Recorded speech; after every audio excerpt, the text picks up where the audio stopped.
한 대학의 도움을 받아 먼저 손을 씻기 전 손에 있는 세균을 측정했습니다.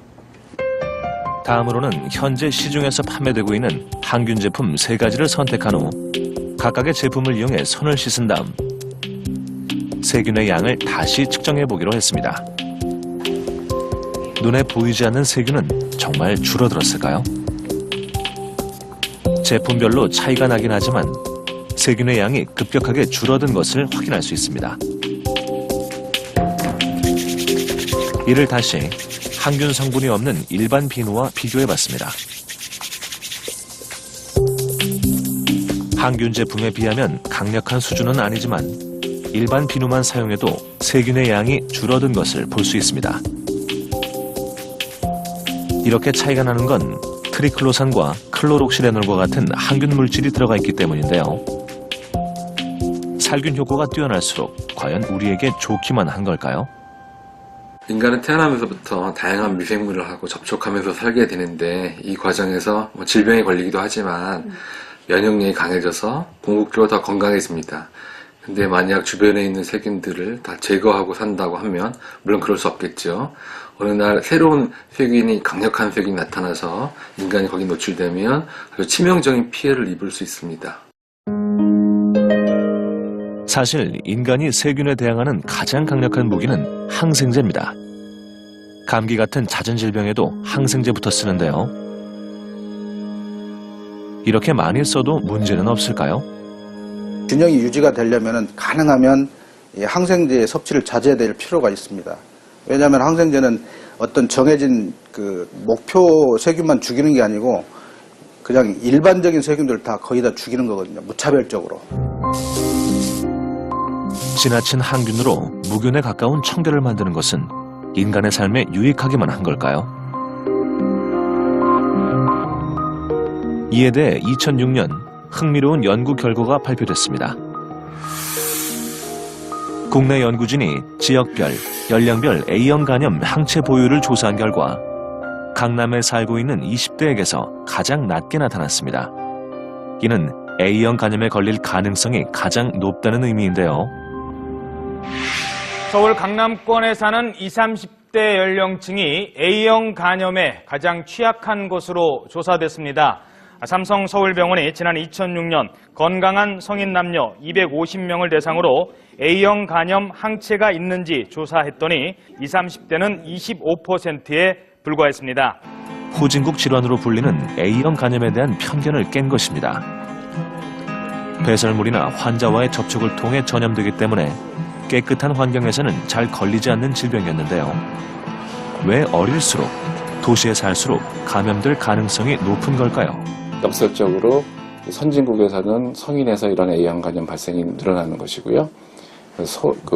소아 때 많이 노출이 되는 후진국에서는 항체 양성은 많지만 A형 간염의 발병은 실제로 적은 것이 되겠습니다.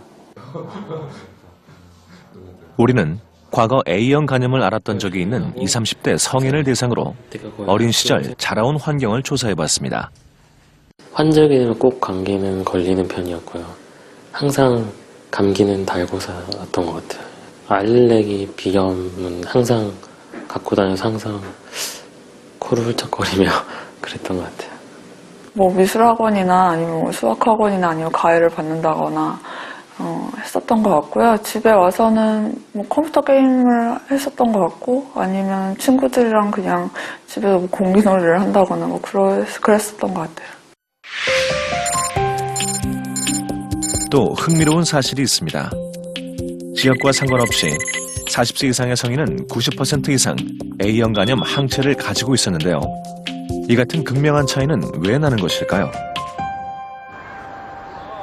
그때와 지금이 결정적으로 다른 건 무엇인지 40, 50대 등산객들에게 어린 시절 얘기를 직접 들어봤습니다. 막 콧물 매일 흘리고 그렇게 잘하지 않나? 그래 우리가 6개월에 한 번씩 목욕했어요. 겨울에는. 명절 때나. 그러니까 우리가 때가 있어갖고 손에 때가 이렇게 있어. 막 목이 있는데도 때가 막 있고. 머리에도 버진 퍼고 이랬다고요. 하도 안 씻어갖고. 그래도 뭐 다 건강하게 자랐지 뭐. 아프고 그런 거 없이. 그랬죠. 우리 시절에는 그렇게 막 살고 흙을 먹고 지랑이도 먹고 이렇게 한 우리들은 사실은 상당히 건강해요. 아니, 옛날에 그러고 뭐 아토피라는 게 없었잖아. 아토피가 있었어. 내가 볼 때 흙 먹어서 아토피 없었던 것 같아.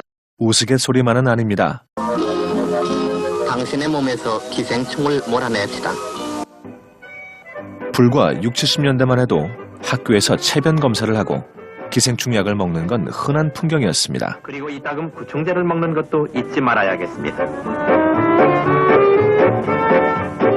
여러모로 위생에 대한 개념이 별로 없었는데요. 반면 더 이상 학교에서 기생충 약을 먹을 일이 없는 요즘 아이들은 전염병은 줄었지만 대신 예전에 볼 수 없던 알레르기성 비염이나 아토피 같은 질병은 눈에 띄게 늘어났습니다. 어른들의 말처럼 좀 지저분하게 자라야 건강하다는 건 근거가 있는 말일까요? 최근 이 같은 내용을 담은 위생 가설이 설득력을 얻고 있는데요. 위생 시설이 점점 늘어나고 지나치게 청결을 추구하면서 천식, 알레르기, A형 간염 같은 질병은 오히려 늘어난다는 이론입니다. 네, 위생 가설은 1989년에 독일의 스트라칸이라는 학자가 주장한 것인데요. 질병의 양상이 날이 갈수록 바뀌죠, 그죠? 그래서 기생충은 옛날에 많던 것이 오늘날 많이 없어졌는데 아토피를 비롯한 알러지에 의한 질병은 오늘날 점점 많아지고 있거든요. 그래서 왜 오늘날 알러지에 의한 질병이 많아질까라는 이유를 설명하기 위해서 이 스트라칸은 위생이 좋아진 것이 원인이다라고 주장을 했어요. 그랬는데 그 후에 많은 학자들이 여러 가지 방법으로 연구를 하다 보니 이 가설이 맞다라는 결론에 지금 거의 가까이 가고 있는 중입니다. 위생 가설 이야기는 1973년 남태평양 마우케 섬에서 시작합니다. 당시 주민 600여 명 중 30%인 180명이 기생충 질환을 앓고 있었는데요. 미국 전염병 연구소가 위생 교육에 나섰고 20년 뒤 기생충 감염률은 5% 아래로 떨어졌습니다. 그런데 뜻하지 않은 일이 생겼습니다. 기생충 질환은 줄어든 반면 천식, 아토피 피부염과 같은 알레르기성 질환이 5배나 증가한 겁니다. 깨끗하다고 해서 모든 병을 예방할 수 있는 건 아니라는 사실은 1980년대 동독과 서독에 의해서도 알 수 있습니다. 연구자들은 당시 대기 오염이 심각하고 위생 상태가 나쁜 동독에서 알레르기 발생률이 훨씬 높을 것이라 예상했는데요. 그러나 결과는 정반대였습니다. 서독 어린이들의 알레르기 발생률이 훨씬 높게 나타났는데요. 왜 이런 결과가 나온 것일까요? 200년 전만 해도 알러지란 게 거의 존재하지 않았는데 오늘날에는 알러지가 아주 많아졌고요. 이유가 너무나도 우리가 깨끗한 환경에 살다 보니 인류가 몇만 년 동안 발전시켜온 면역 반응이 변화해서 이제는 옛날에는 병이 아니던 것이 병이 된 게 아닌가 하는 것이 바로 그 위생 가설입니다. 최근 우리나라에도 위생 가설을 뒷받침해주는 연구 결과가 발표됐습니다.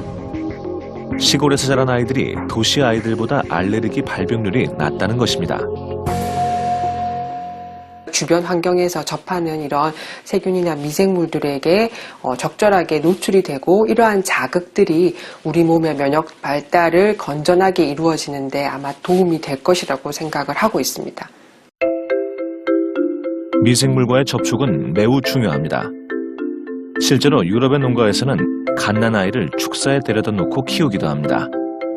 가축의 미생물이 아이의 면역력을 키워줄 수 있다고 믿고 있기 때문입니다. 아이가 많은 집에서 자라나는 것, 그리고 주변에 동물이 축사와 같은 소, 돼지, 닭, 그리고 개, 고양이 이런 동물들이 많은 환경에서 자라나는 것들, 그리고 모유 수유를 하는 것, 그리고 영유아 시기에 항생제에 대한 노출을 감소시키는 것, 이러한 것들이 알레르기 질환을 발생을 적게 시키는데 아마 도움이 줄 수 있는 그런 환경이라고 저는 생각을 합니다.